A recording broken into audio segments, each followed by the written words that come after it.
We shall remodel our economy to bring our growth and develop the GDP, achieve the GDP much better than we have today. By May 29, it would be exactly 2 years President Bola Tinubu was sworn in as the 16th President of the Federal Republic of Nigeria with a mandate of renewed hope. It is time to be in spotlight on the scorecard on this slogan in health, interior ministry, aviation, finance, foreign affairs, trade and investment, and some more. Join us on Beyond the Headlines with Nifemi Oguntoye as we engage federal ministers and executive governors across the country to share the challenges and successes. Tune in to TVC News at 6 p.m. to 7 p.m. from the 19th of May to the 30th of May 2025. TVC News, first with breaking news.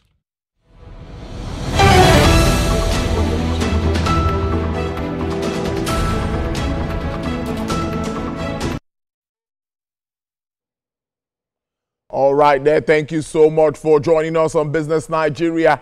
We'll be moving straight to Abuja, where the governor of the Central Bank of Nigeria, Mr. Yemi Cardoso, is reeling out resolutions after the 2-day meeting of the Apex Bank for MPC for the month of May. 30%. Considerations. The MPC noted the relative improvements in some key macroeconomic indicators, which are expected to support the overall moderation in prices in the near to medium term. These include the progressive narrowing of the gap between the Nigeria Foreign Exchange Market, NIFEM, and Bureau de Change, BDC windows, the positive balance of payments position, and easing price of PMS.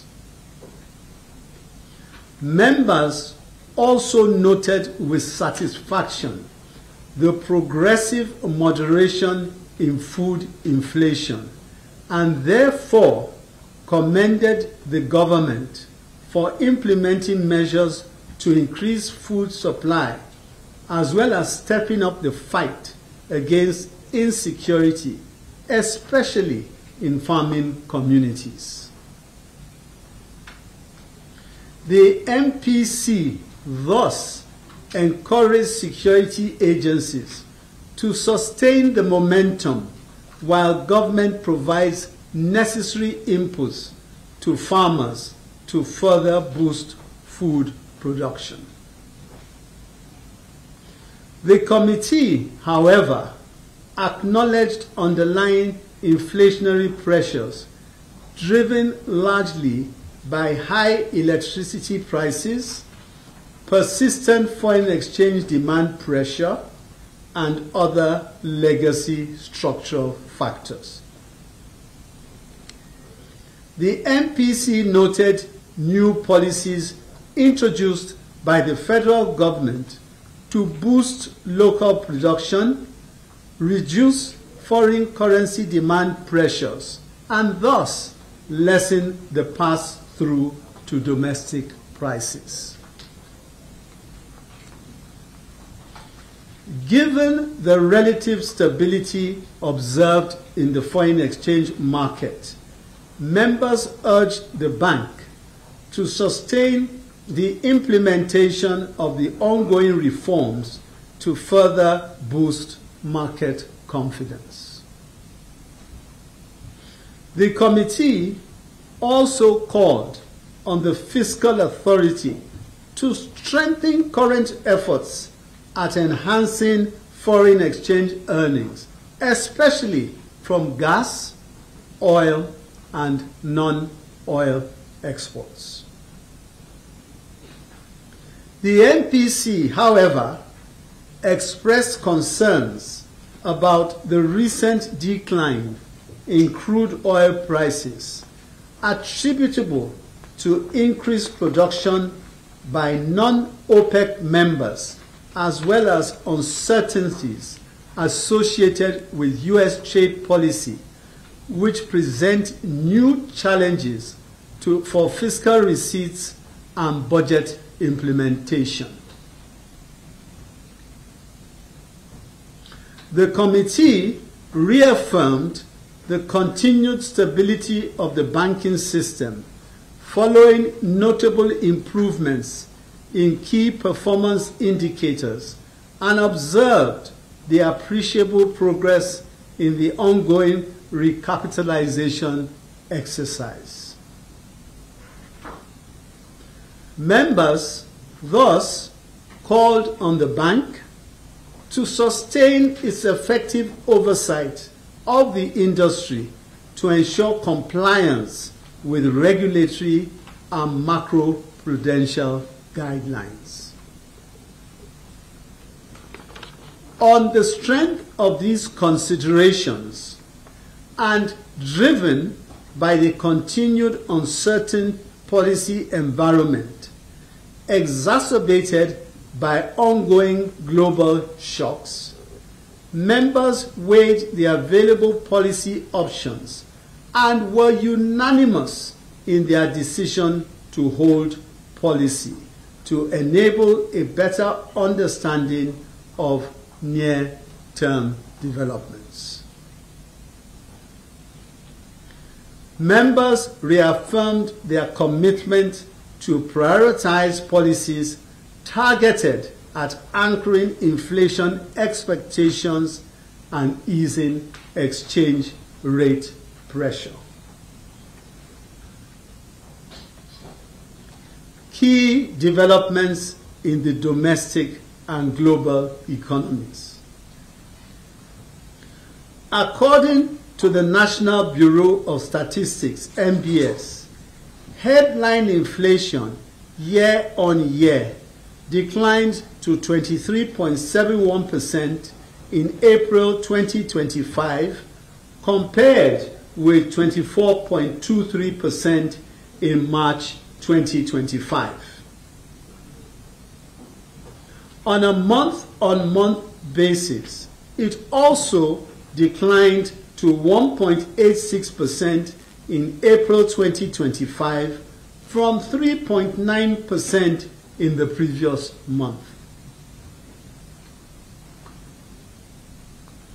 Both food and core components contributed to the decline in inflation in the period. Food inflation eased further to 21.26% in April 2025 from 21.79% in the previous period. Core inflation also declined to 23.39% in April 2025 compared with 24.43% in March. Real GDP year-on-year grew by 3.84% in the fourth quarter of 2024 compared with 3.46% in the preceding quarter. This improvement was driven by both the oil and non-oil sectors, with the services sector being the major contributor. Gross external reserves increased by 2.85% to $38.90 billion as at 16th of May 2025 from $37.82 billion at end of March 2025. This represents an import cover of 7.6 months for goods and services. The balance of payments recorded a surplus of $1.10 billion in the fourth quarter of 2024 compared with $4.21 billion in the preceding quarter, on account of moderation in current account surplus.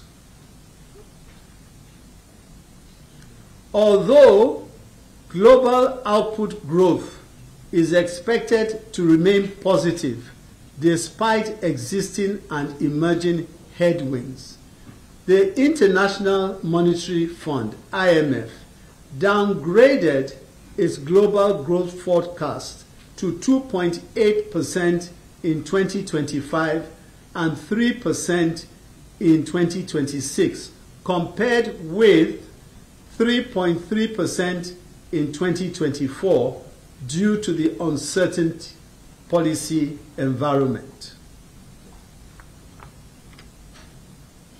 Members were thus unanimous in their resolution to maintain close surveillance of developments in both the domestic and global environments to enable appropriate policy response to emerging shocks. The next meeting of the committee is scheduled to hold on the 21st and 22nd of July 2025. Thank you. Thank you very much, Mr. Governor, sir. That was communique number 157, presented by the chairman of the MPC and the governor of the Central Bank of Nigeria, Mr. Yemi Cardoso. We'll now take some questions from members of the press. Please state your name, your media, and ask your question.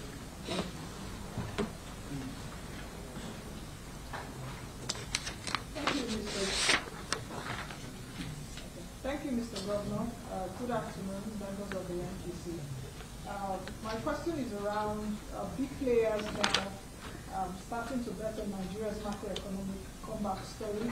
Recent assessments, of course, suggest that the IMF loan paid, World Bank giving a nod to ongoing reforms now. We also saw, I think, Fitch ratings.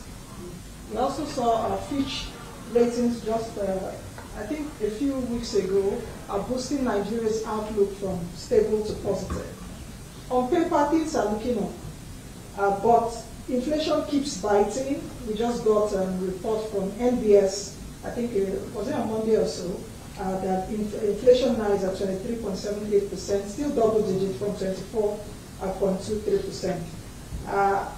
The real question actually is that if the numbers say we're on the right track, it still does not feel that we're on the right track for Nigerians.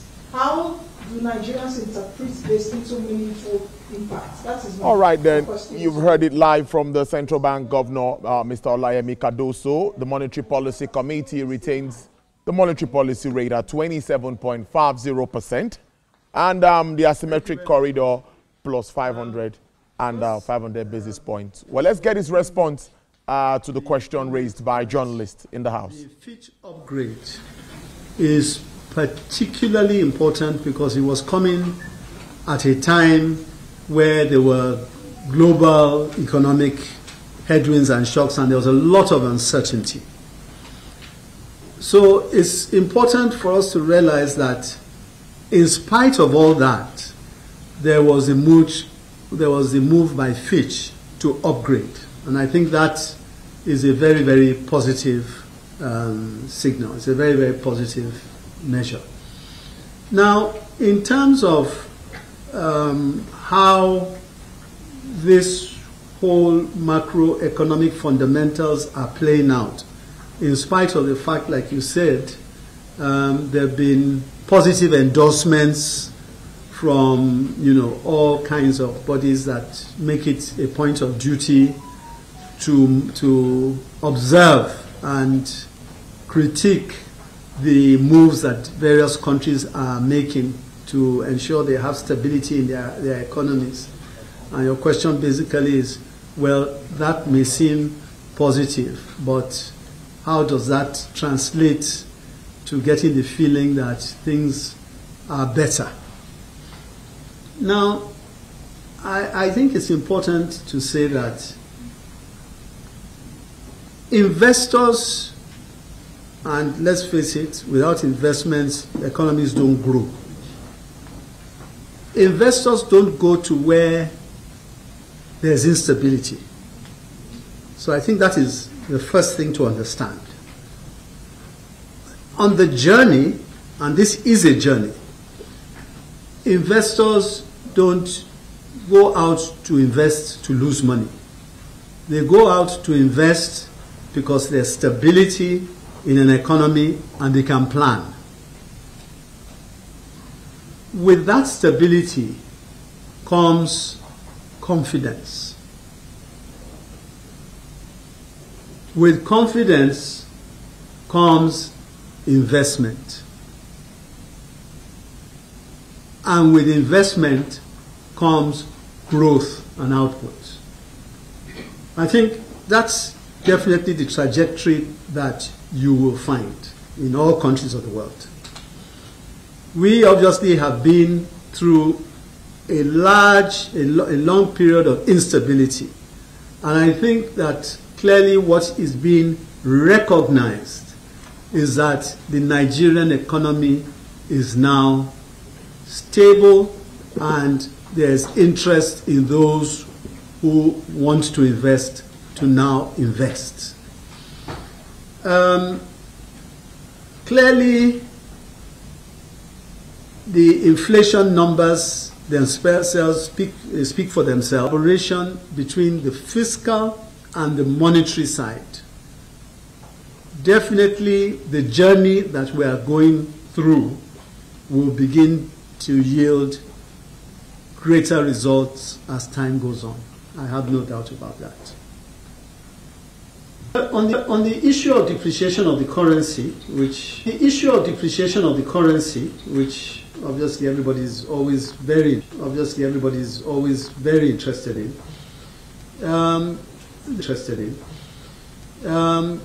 The way I will put it is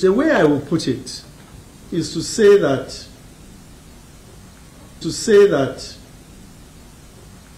if you look at and make the comparison between Nigeria, so it's a good thing that we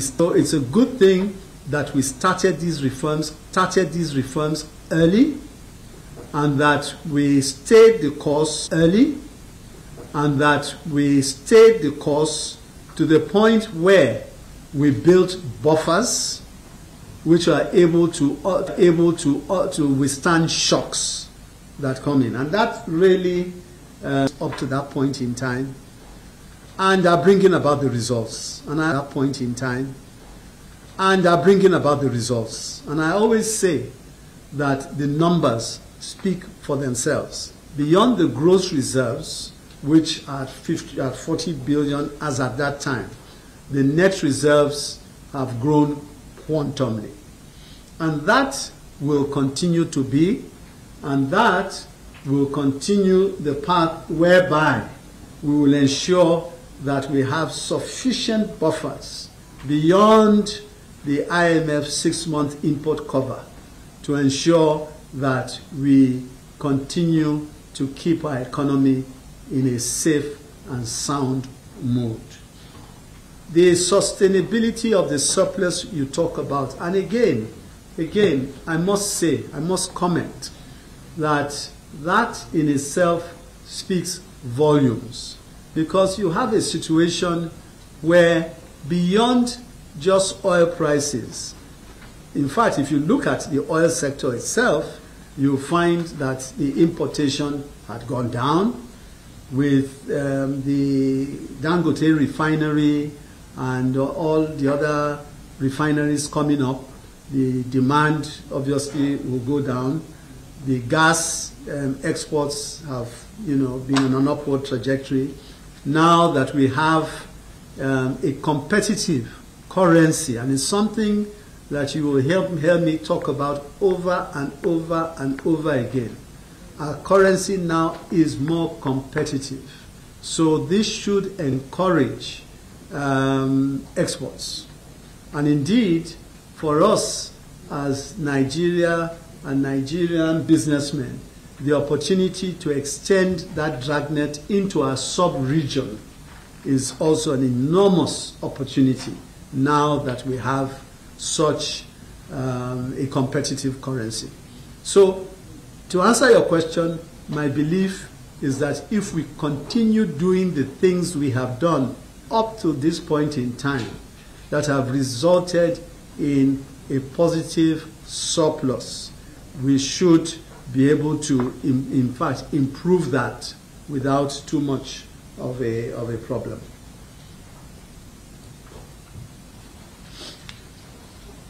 Mr. Governor, sir, members of the MPC, my name is Sarah Chimo from Channels TV. Most recently, we saw you engage with Nigerians in the diaspora as well as meeting with investors to see how they can invest in the country. And then most people have described this initiative as commendable. But the question is, how do you hope to sustain this momentum and then restore confidence, especially with the budget that has been described by many as unrealistic? And then the second question is, how can Nigerians and investors trust that the bank won't fall back into the same old habits that damaged credibility in the past? Thank you. Thank you very much, Channels. I won't only take your word for the fact that this happened, but Channels was very well represented at a couple of these fora, so thank you very much for that. Well, first and foremost, let me say that something I've constantly said and will repeat is the fact that we are, at the central bank, we are on a mission to restore confidence and build back trust. We're in a mission to restore confidence and build back trust. And we appreciate the fact that in this journey, we need all stakeholders to find that they are dealing with a central bank that will not disappoint. And that is the reason why some of the things we did and we have done up to this point in time, it may seem like nothing, but it's a big deal. For example, when we talk about publishing our net reserves figure and doing it, there's a reason why these things happen. People have to know that when the central bank says it is going to do something, it does it. We recognize that there's a need to rebuild our institution, the central bank. We recognize that. And I assure you that we are doing everything possible to ensure that that happens. It isn't something that will happen overnight. It's not possible. There are a lot of areas that we literally need to reset completely and start all over again. And we're doing so. But those things do take time. They do take time. But what I want to assure you is that we will be consistent as we have been over the past 18 months. And we believe that once we continue in that direction, we will be successful in building back the trust that has been so badly eroded over a period of time. I'm happy and pleased, I must say, that particularly in the international arena, and you mentioned it, both the IMF and World Bank meetings and the very successful outing that we had in the NASDAQ building in New York, the feedback from those particular engagements have been very positive. And I recall that there was a the person that moderated one of these sessions was quoted are saying that they have been covering these activities in Nigeria for so many years, and this is the first time that they have seen so much interest in investors coming to Nigeria, that it is no longer a question of should we be there. It is a question of when we will be there.